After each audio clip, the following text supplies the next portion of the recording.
دوستوں، میں اس وقت ہارلے اسٹریٹ کلینک لندن کے باہر کھڑا ہوں، جہاں آپ سب کو معلوم ہے کہ بی بی کلثوم وینٹیلیٹر پر ہیں، ان کی طبیعت ٹھیک نہیں ہے۔ میں پچھلے کافی دنوں سے یہاں آ رہا ہوں، یہاں ایک سوگ سی کی کیفیت ہے، لیکن بات نہیں کر سکا۔ آج بات صرف اس لیے کی کہ پی ٹی آئی کے کچھ دوستوں نے بہت ہی گھٹیا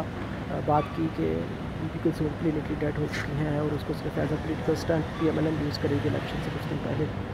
ان کے لیے صرف افسوس کیا جا سکتا ہے کہ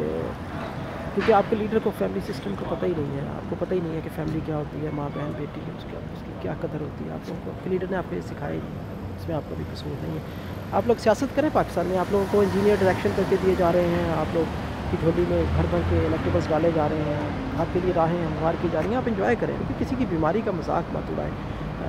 ایک بندہ جس کو اپنے بیٹے سے تنخواہ ڈکلیئر کرنے یا نہ کرنے پر نااہل کر دیا، اور ایک بندے نے پورے کا پورا بچہ ہی ڈکلیئر نہیں کیا، اس کو صادق و امین کر دیا، تو آپ لوگ انجوائے کریں، اس کو کوئی پرابلم نہیں ہے، لیکن کسی کی بیماری کا مذاق نہیں بنانا چاہیے۔ مجھے دکھ ہوا، اعتزاز احسن صاحب نے بات کی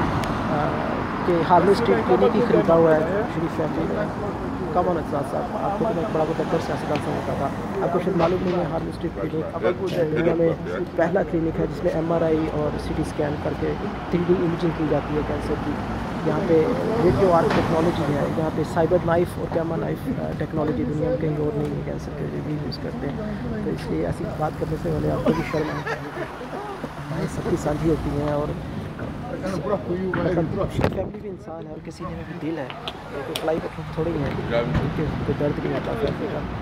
تو چود نثار صاحب، غفور صاحب اور آپ لوگ دین قادری آتے ہیں، تو رشتہ نواز شریف سے،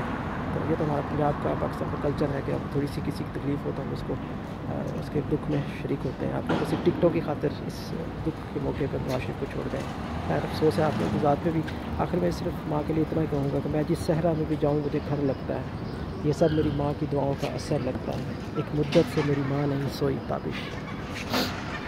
مدت سے میری ماں نہیں سوئی تابش، میں نے ایک بار کہا تھا ماں مجھے ڈر لگتا ہے۔ اللہ تعالیٰ پاکستان میں دنیا بھر میں سب کی ماں کو اور رشتہ داروں کو سلامت رکھے۔